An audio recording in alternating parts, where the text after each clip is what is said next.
शुक्रिया। यहाँ पर तमाम मेरे पत्रकार दोस्तों, थोड़ा सा लेट हो गया क्योंकि आपको खुद को पता है मुंबई से या हैदराबाद से यहाँ तक पहुँचने में रास्ते में टाइम होता है, मगर आप लोग इंतज़ार किया, आप लोग का बहुत बहुत शुक्रिया। मगर देर से दुरुस्त है। यहाँ आने का मकसद यही है कि यहाँ पर महानगर पालिका का एक बाई इलेक्शन है, माहौल में है चुनाव नगर पंचायत के, और अर्दापुर में नगर पंचायत के चुनाव है। तो इन चुनावों में मजलिस इत्तेहादुल मुस्लिमीन ने अपने अपने उम्मीदवारों को उतारा है। यहाँ पर हमारे साथी फिरोज लाला साहब हैं, उनकी टीम पूरी हमारी जो यहाँ पर मौजूद है, ये सब पूरी तरह से लगे हुए हैं।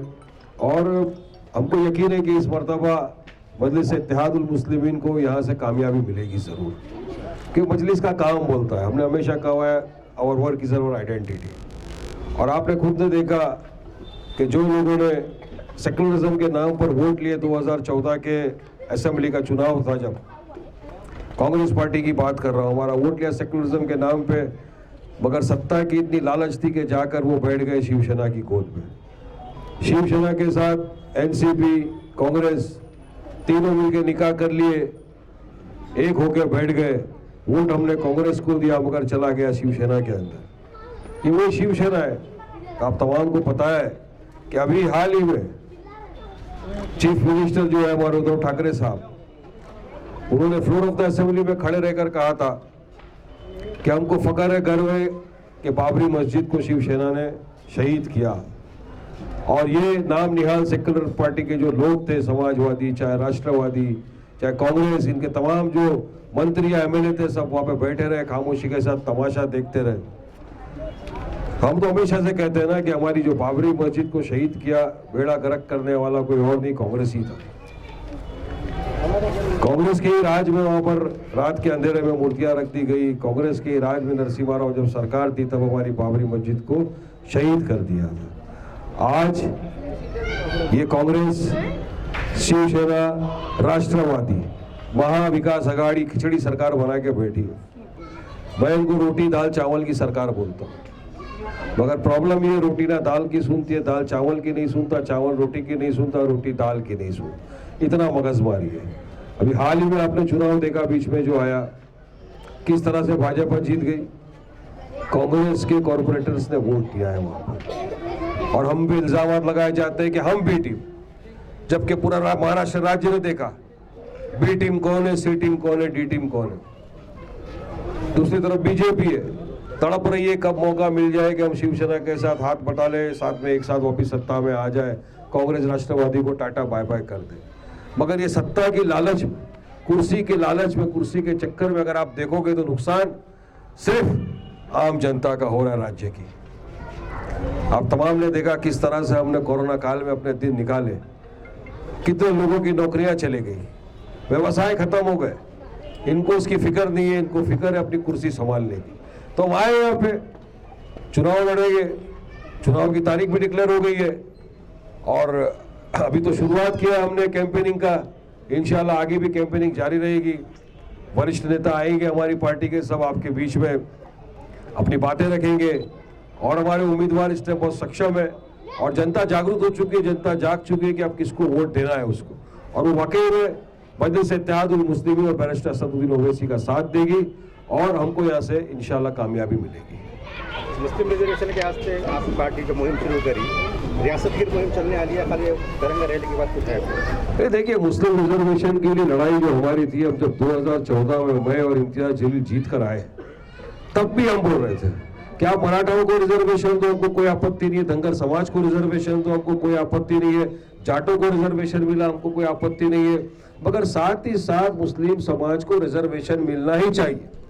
क्योंकि तीन कमेटी का रिपोर्ट है, सच्चर कमेटी है, महमूदुर रहमान कमेटी, मिश्रा कमेटी, सबका रिपोर्ट दर्शाता है कि महाराष्ट्र राज्य का जो मुसलमान है, पिछड़ा हुआ वर्ग है, जो 50 सब कास्ट है, उनको रिजर्वेशन मिलना चाहिए। सारे जो कमेटी के रिपोर्ट्स थे, ये मुंबई उच्च न्यायालय के जजेस के सामने पेश किए थे।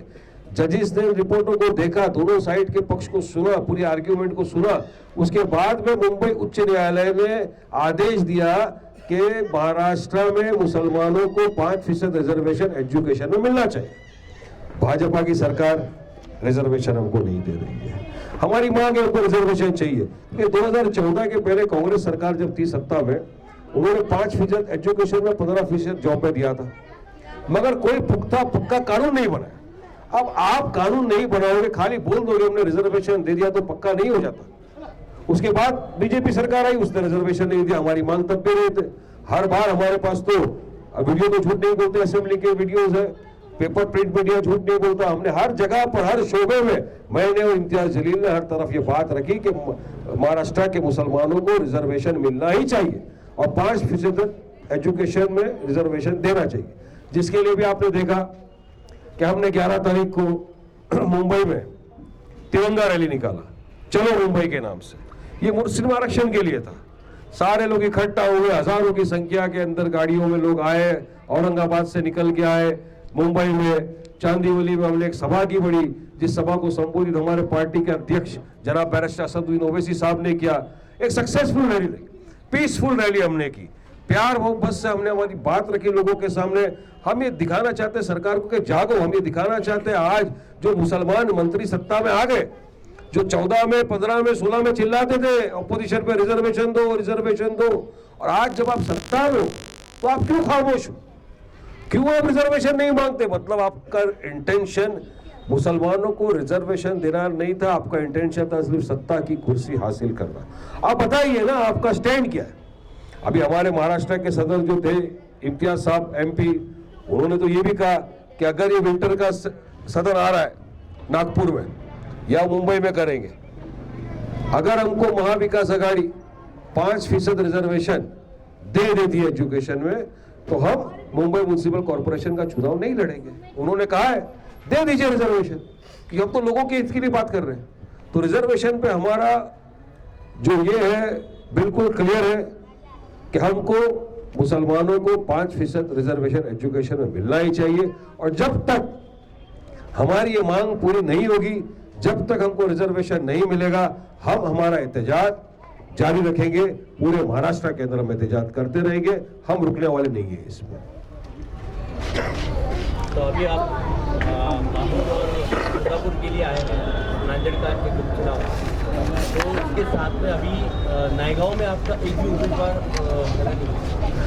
ये तो पार्टी डिसाइड करती है कि उम्मीदवार कहाँ से देना, कहाँ से नहीं देना। अभी फिरोज लाला साहब है और यहाँ की हमारी टीम है, उन्होंने डिसाइड किया कि फिल वक्त हमको नांदेड़ से जो बाई इलेक्शन है उसमें लड़ना। कैंडिडेट हमारे सामने हमारी बहन बैठी हुई है, एक एजुकेटेड लेडी है रेशमा बेगम सलीम बेग, तो इनको यहाँ से पार्टी ने उम्मीदवार ठहराया है।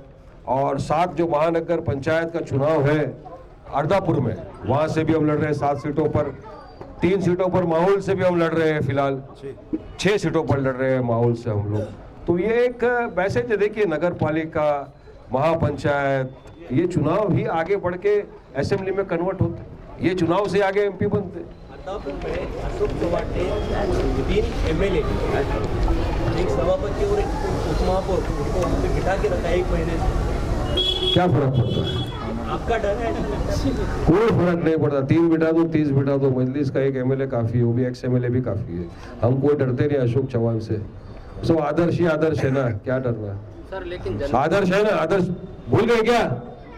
याद रखना, याद रखना, भूलना नहीं। वोट मांगा था सेकुलरिज्म के नाम पे, वोट दो, मुसलमानों का वोट चाहिए मगर उनके लिए कुछ करना नहीं है।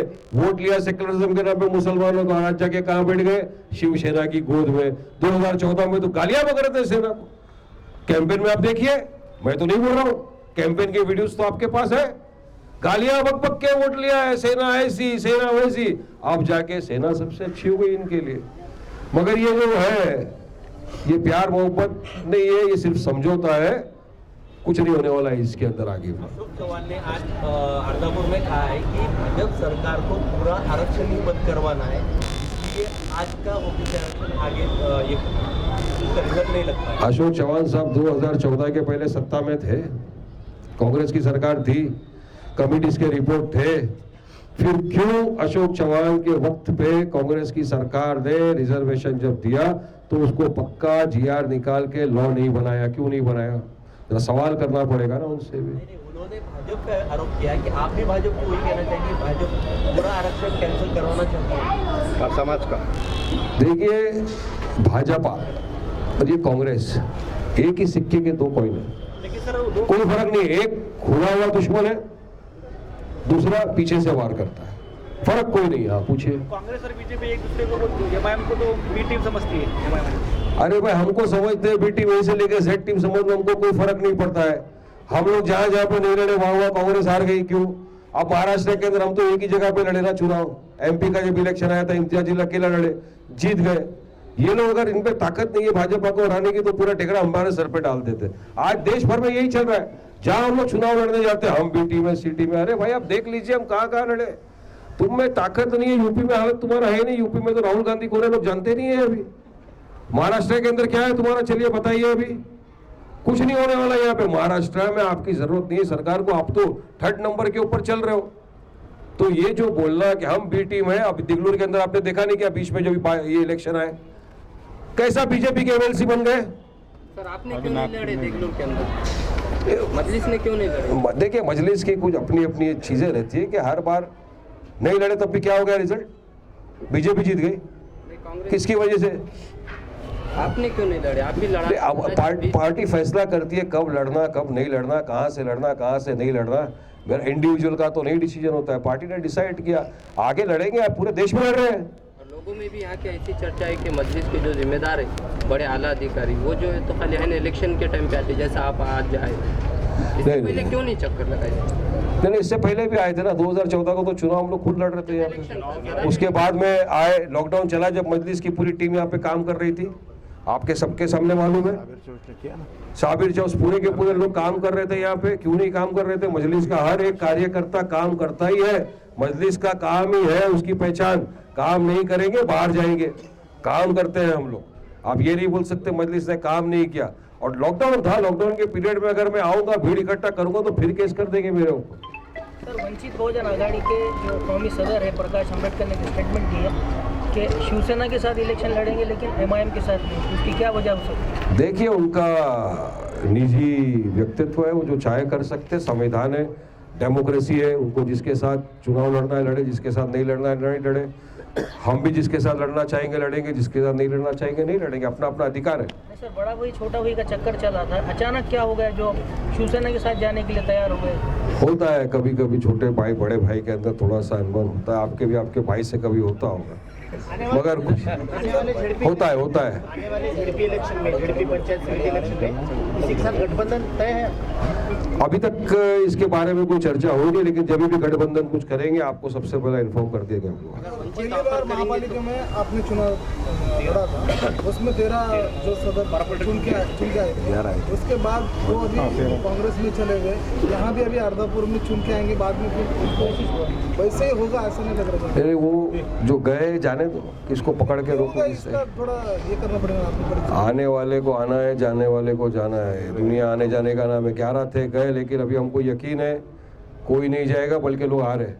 इनका कहना ऐसा है कि जो भी आपकी तरफ से बड़ा हो रहा है बाद में कांग्रेस में जा रहा है, जैसे कि मुठभेड़ के नगराध्यक्ष आपके बने थे, हाँ। वो बाद में कांग्रेस की गोद में जाके बैठे। वही आपसे बड़ा हुआ पेट आप उनको मिल रहे हैं। अर्दापुर के भी चले गए। वंचित की फैक्ट्री हो रही है क्या सर? वंचित की तरह एमआईएम फैक्ट्री हो रही है क्या? नहीं, अरे नहीं है, जिसको जो करना है करने दो, कोई फर्क नहीं पड़ता। जिसको जाना है जाने दो। हम चुनाव लड़ेंगे, जो है साथ में है, बहुत जुड़ रहे हैं, हजारों लाखों की तादाद में रोज जुड़ते जा रहे हैं। और सिर्फ यही नहीं, पूरे देश भर में जुड़ रहे हैं। यूपी में भी देख लो क्या चल रहा है, जुड़ेंगे। सर, जाने से लोग क्या हो रहा, आवाम का नुकसान हो जा रहा है, तो आप पहले ऐसा भरोसेमंद कैंडिडेट को क्यों नहीं देते? जो नहीं, उस पर पार्टी विचार कर रही है कि क्यों गए और क्यों अब नहीं जाए, इसका भी पूरी तरह से हम वो संज्ञान ले रहे हैं। और इंशाल्लाह उम्मीद है कि अब कोई नहीं जाएगा। पब्लिक की मोहब्बत इतनी मिलेगी, कोई छोड़ के नहीं जाएगा यहाँ से। इम्तियाज जलील साहब की जो कामयाबी थी वो जो है 2 मुख्तलिफ विचारधाराओं के एक जगह आने के बाद हुई थी। और वो कामयाबी के बाद जब अलग अलग हुए तो फिर उसके बाद आपको भी नुकसान हुआ, उनको भी नुकसान हुआ। तो पिछड़े हुए तबकात को एक साथ आकर लड़ने में फ़ायदा है, ये फार्मूला जो है दोनों ने मिलकर तय किया था।